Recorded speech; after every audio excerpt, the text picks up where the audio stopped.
everyone, and welcome to this afternoon session on adopting blockchain in the development sector. My name is Serena Tan, and I work in a new team within the Ethereum Foundation, Team Next Billion, where we are working to ensure Ethereum stays relevant to the people it benefits the most. So solving challenges, etc., for the 6 billion people, the users, developers in emerging economies. Today, we're really fortunate to have a conversation with 2 change makers working in emerging markets, and they are leaders within the development sector.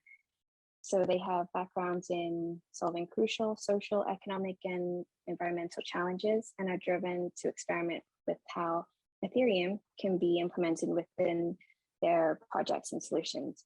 I'd like to welcome 2 fellows from the inaugural Ethereum Foundation Fellowship Program. Kuldeep Ariel from BRAC, or BRAC, the International Development Organization, and Naroa Zurituda from Giga, which is the collaboration launched between UNICEF and the International Telecommunication Union to connect every school to the internet and every young person to information. We'll be discussing adopting blockchain from their unique perspectives. Welcome, Naroa and Kuldeep.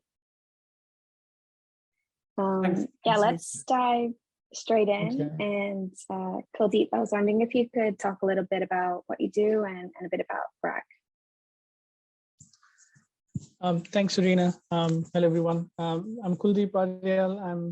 I'm work with BRAC. BRAC is one of the largest NGOs in the world by numbers, and it's around 49 years old now, going into 50 next year.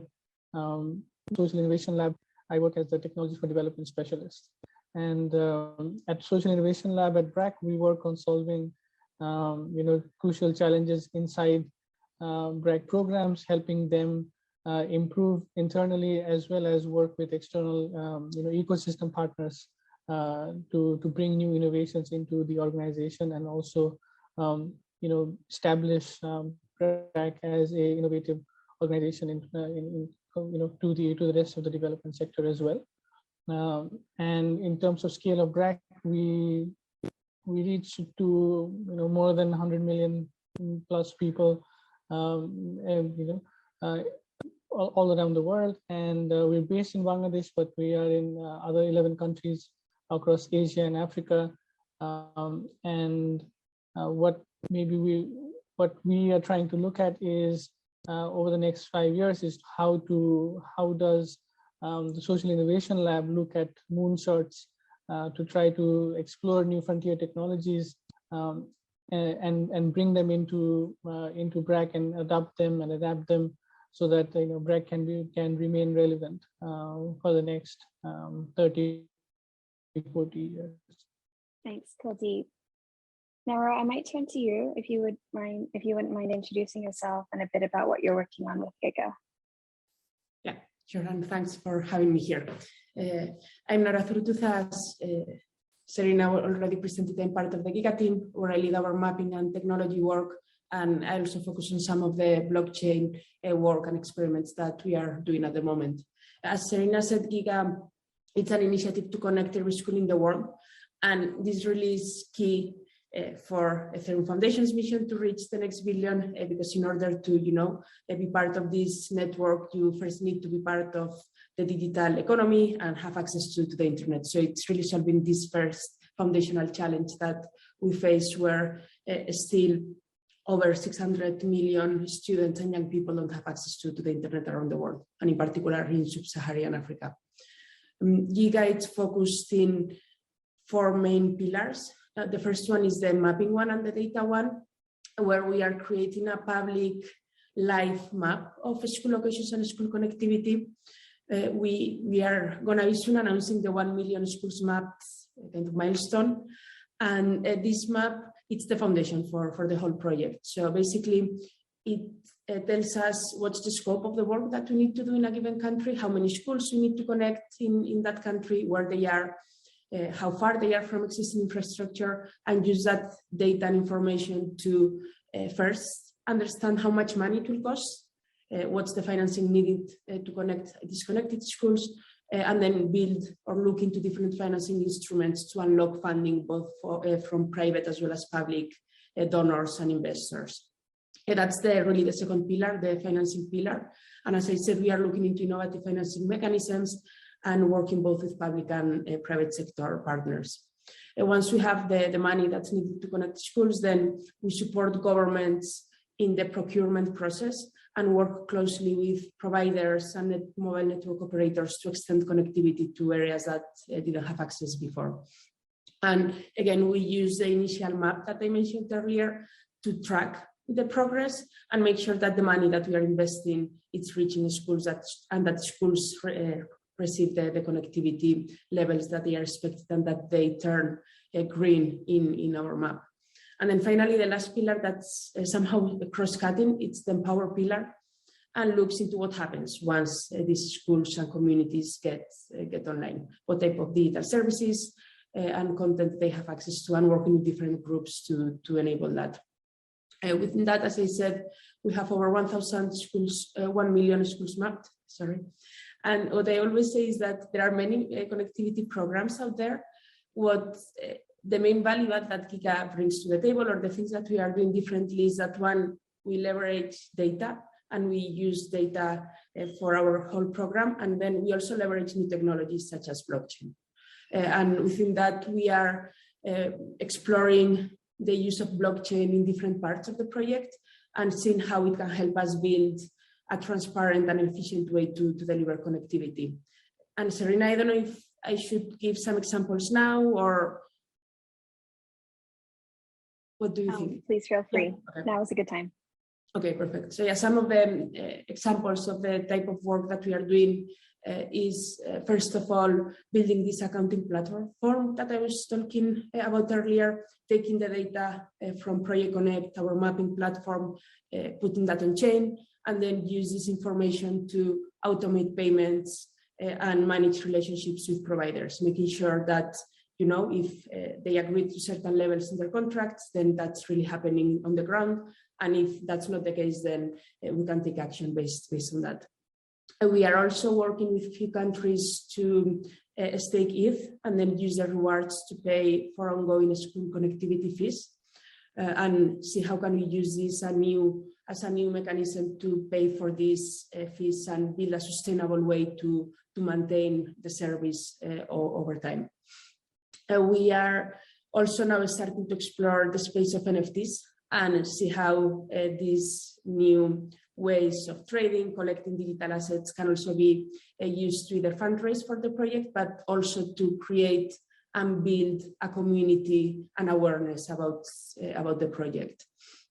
The last piece that I'll quickly mention is the token, the connectivity token, using the analogy to carbon credits, looking into how can we tokenize the connectivity or gigabytes, and create a token to incentivize providers and tech companies to go to places that wouldn't be as attractive if not, and deploying this token in a few countries. Yeah. Thanks very much. So some of these examples that you've highlighted for the use case for blockchain and smart contracts can come into play are really exciting, and we'll get into some more of that in a little while. I'm curious to take a step back, and if you could both illustrate a bit about where your organization started thinking about working with crypto and blockchain. I think that was a few years ago in the case for UNICEF, and then we can move to BRAC as well. Thanks. In the case of UNICEF, it was already several years ago. Even I joined the team over 5 years ago, and by then there were already probably one person at that time looking into blockchain and how could it be used for the work that we were doing. And at that time, I think it was more ideation stage. But then I think from the moment I joined, we started creating or building a blockchain team that started looking into different use cases, different prototypes. And that's also when the first conversations for the crypto fund began. For the ones that maybe are not familiar with it, UNICEF launched, I don't know if it was 1 year ago, the first crypto fund in the UN system.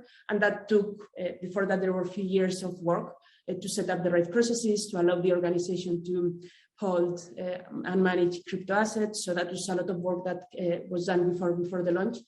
And now, thanks to that, we are able to directly pay in crypto to companies that we fund, to startups that we fund. So that's something really exciting. And it's the first, as I said, it's the first UN agency that's doing something like that. So I think that that's really groundbreaking.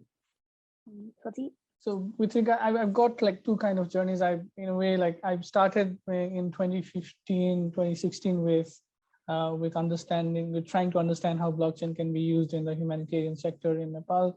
I was at the Nepal Innovation Lab where I work with team members to design various different blockchain solutions. I wrote a couple of wrote a white paper on with my team on this platform called Sikka, which has been now adopted by World Vision, and it's being used for cash and commodity transfer grants. So in a way, like my engagement with blockchain was previously, in Nepal. When I joined BRAC in 2018, there was some, kind of like it matched with the BRAC strategy. When I found out that in 2018, BRAC had at the Social Innovation Lab, we've started exploring blockchain. We were in the very early stages of understanding what, how do we understand it and what benefit does BRAC get from using blockchain? Because BRAC inherently started as a core a decentralized organization, units working in the field, solving problems where they are, and kind of like solving problems in a decentralized manner. So it kind of made sense on a theoretical and a conceptual basis that we could use blockchain in our organization to good use, but we were still exploring how we can then actually implement something like this. And one of the big things that I've also realized is that blockchain technology, there is a lot of in terms of innovation scale and stage, there's a lot of invention that is happening. And for any humanitarian organization or a development organization to actually use them, we need to shift the blockchain technologies and the inventions that are happening from the invention stage to the adaptation stage, and then slowly to the adoption stage. BRAC on a massive scale would only use it if the innovation is in the adoption scale, whereas the Social Innovation Lab would come in and create some adaptation mechanisms. And this is where we've been working. We've been exploring independently blockchain, and then we had even conversation with multiple other blockchain blockchain initiatives and independent blockchain developers as well. And fortunately, our paths align with the Ethereum Foundation, where we were initially exploring how best we can engage with the Ethereum Foundation. We have multiple different avenues where we thought blockchain could be used around, there are things around microfinance, microinsurance, looking at how blockchain can increase, transparency and accountability into the organization, and where especially with regards to like funding, where does it go? And then also looking at improving some services like the cash and commodity grants. And BRAC is also in the humanitarian response program in Cox's Bazar, also just gotten used to using blockchain platforms, like with support from Building Blocks in WFP. We are actually implementing. We are with the implementing partners for the technology, whereas we are supporting the implementation, but we're not clearly fully adopting it. And during COVID times, we slowly got in. We've been with partnership with WFP as well. We worked with Building Blocks in doing cash and commodity transfer in the Dhaka slums as well. So while that is happening, I think on a much more strategic level and in a much more like concerted level, we've been working with the Ethereum Foundation via the Ethereum Fellowship Program to actually develop system level design solutions and approaches and strategies for what blockchain means for BRAC, and how organizations like BRAC, both smaller NGOs as well as larger NGOs, can adopt blockchain in their programming without a lot of complexities and difficulties in the future. Thank you. Yeah, that sounds like there's been quite a history. Both organizations have been thinking about blockchain and crypto for quite a long time, and it's interesting to see how those paths have taken shape. Nora, you spoke a little bit earlier about specific examples working with governments. Are you able to elaborate a bit about those, and particularly some of the successes and breakthroughs that have come out of those discussions? Yeah, sure. And maybe I won't mention the specific governments as the work is still ongoing and we haven't made anything public yet. But as I said, we are working with a set of governments in different regions to both do the staking as well as the accounting work and the different experiments that I was talking about. And I would say that it's already a huge success, the fact that they are open to explore this new technology and these new currencies. So I think that that's already a huge success. I would say that a few years ago, that wouldn't even be an option and would be even harder to start the conversations. So already that means that the technology is evolving and that they are somehow understanding that it's something that might stay and that they need to start working with so that they are prepared for the future that's coming. And that's also a little bit also how we work with them, supporting them to be better prepared for a digital economy and a future that's to come. Within that, we have to work with different components or stakeholders within the government, all the way from ministries of innovation, ministries of ICT, ministries of education, and then of course central banks and the regulatories. And the way that we are working with them, usually we begin within the sandbox environments. Most of the central banks are now setting up, or they've set up sandbox environments to test and work with new things and do innovative things. And that's how we present it. So we start very small, saying that usually it's a pilot, very bounded, very controlled, where the risk is minimal, and use that initial pilot to prove the value of this type of work. And then through that, work towards a larger scale implementation. Because the challenge, I would say, is that usually not only governments, most of the organizations are risk averse, and it's hard to convince them to try something new, especially if it hasn't been proven. And if the value of that new work is not completely proven. So that's probably one of the main challenges. That's why we go small and use that to prove the value and showcase what can be done through this type of, using this type of new technologies. If it's not disclosing too much, are you able to mention the regions of the world?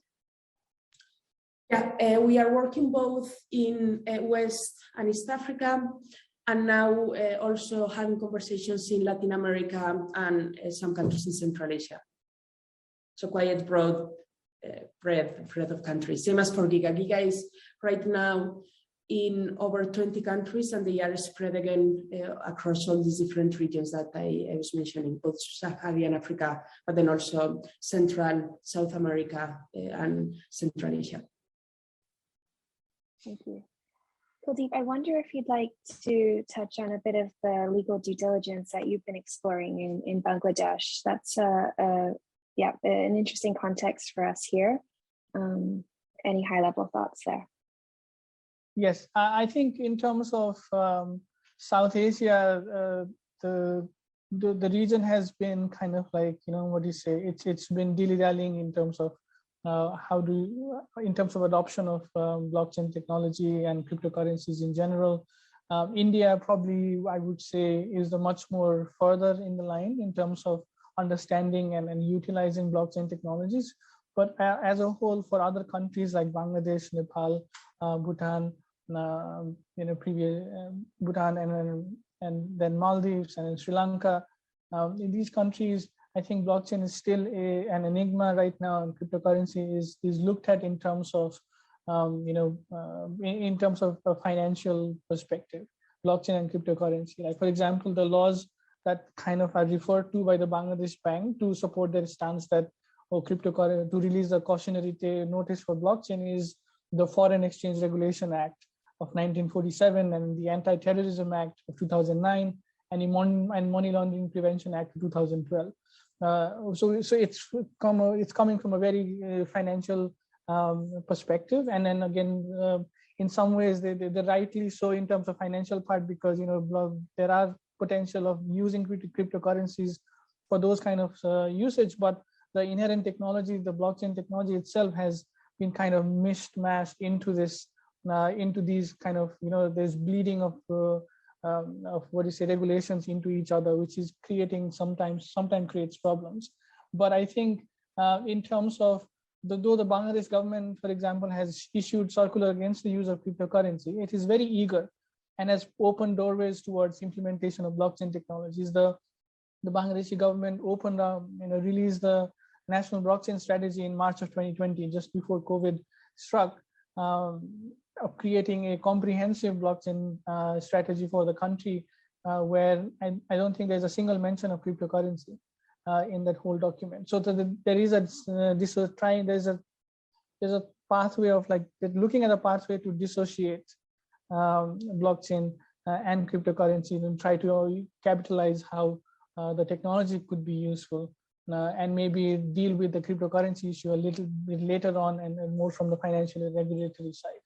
Bangladesh has also announced the possibility of establishment of a regulatory sandbox to experiment blockchain on a trial basis, which is currently been happening for commercial banks, where they're using an alternative blockchain technology for SWIFT as an alternative for SWIFT to transfer, to do remittance and other things with multiple banks. But I think in terms of development sector, BRAC will be working to engage, will be looking at engaging government in the coming years to try and see if they can work with us on the sandboxing and help us with a regulatory sandbox.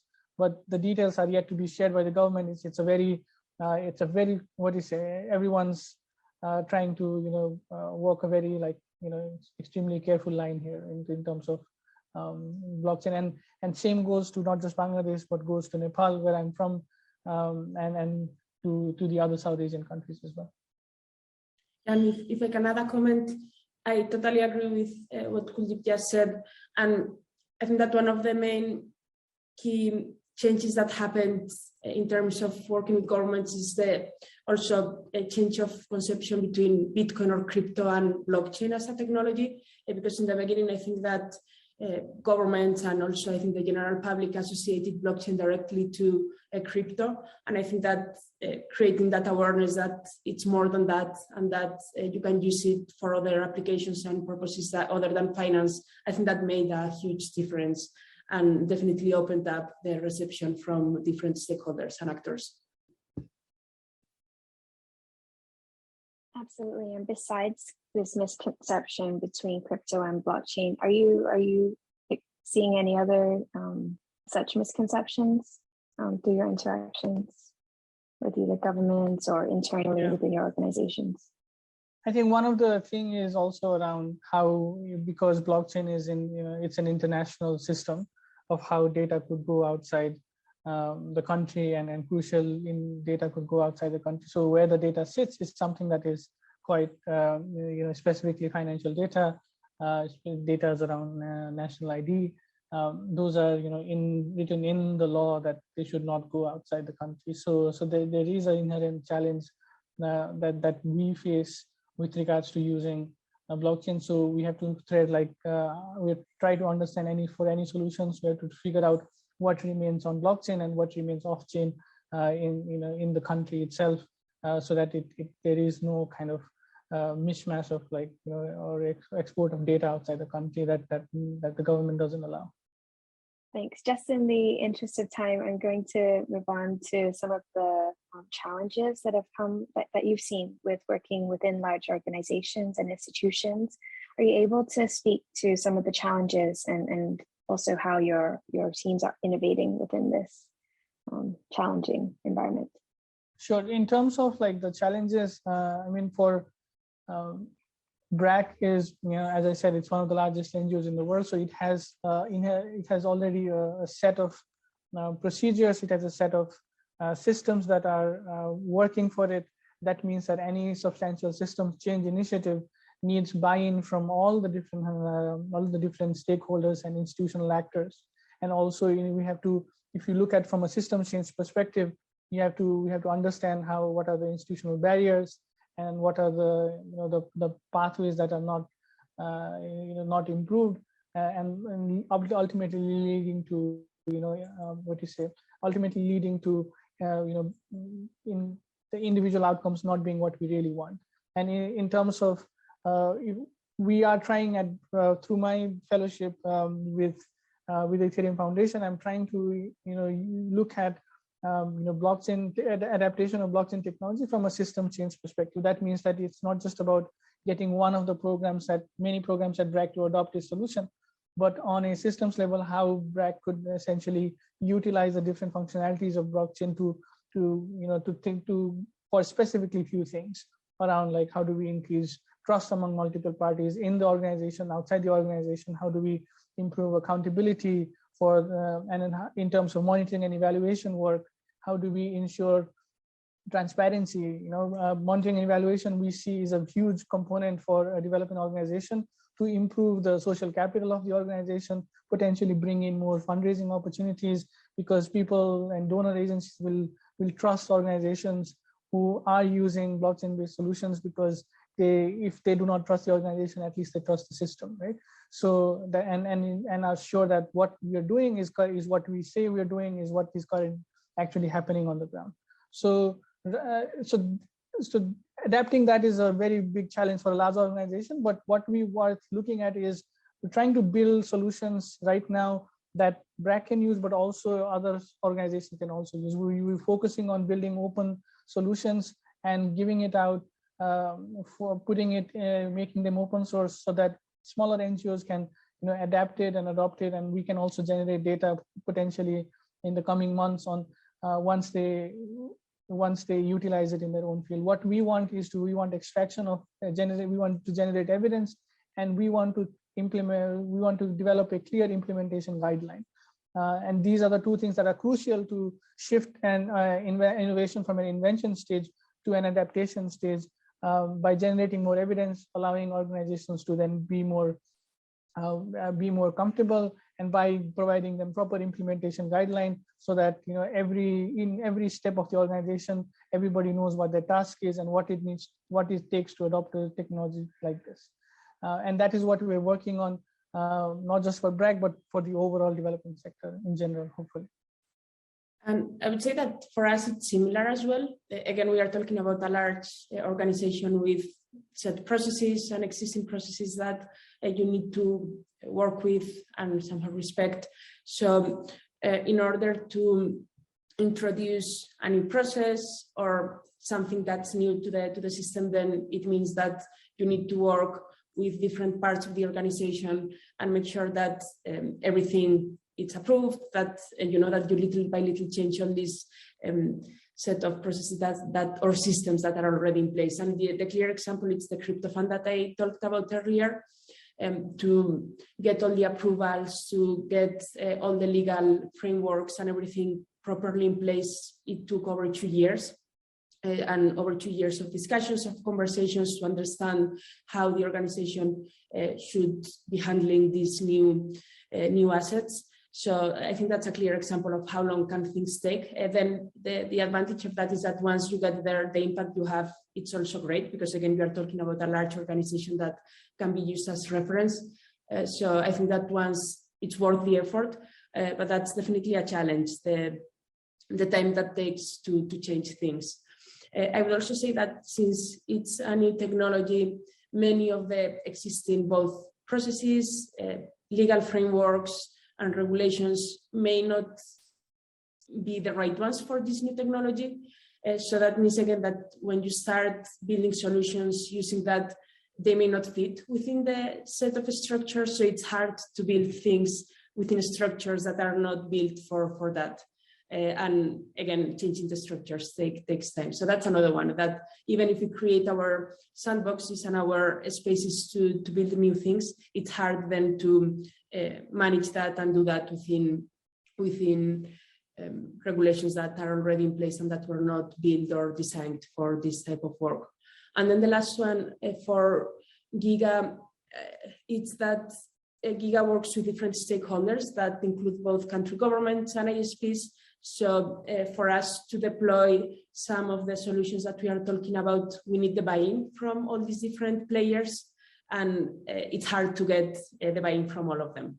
especially because, as I said earlier, organizations can be a bit risk averse, and even ISPs, sometimes they may not be as open to suddenly put their data on, make their data public and start to be held more accountable than they were before. So that's the other challenge, particularly for Giga, that we need to work with this set of actors that need to be involved, and they need to be willing to work with us to really deploy and implement the solutions that we build. And then the last one, it's that again, you need internet for blockchain to run and for a node to run and properly function. And the places where we operate, oftentimes they don't even have electricity, or they don't have reliable electricity. So how do we, solve for this challenge where the infrastructure that's needed to run the network, it's not always there? I think this might be the final question for you both, but if there are people in the audience today that are either coming from the development sector or new to the space, is there one resource or an education material, one source of information that you might recommend? And is there a project that you would like to highlight besides your own? And we'll be sure to share links in the chat shortly as well. Yes, I mean, I would like to say first that as part of the fellowship, we will be developing some of these education and awareness materials, as well as guidelines for smaller NGOs on how to potentially adopt blockchain for their own organization.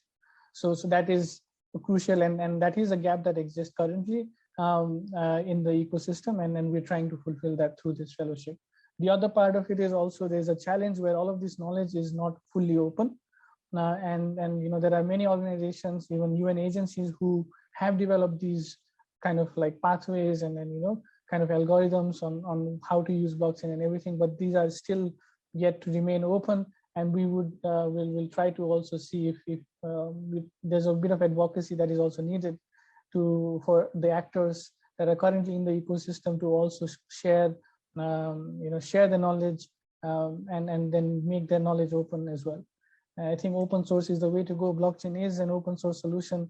Ethereum is open source, and I think the solutions that we look at in terms of for the development sector should also be open.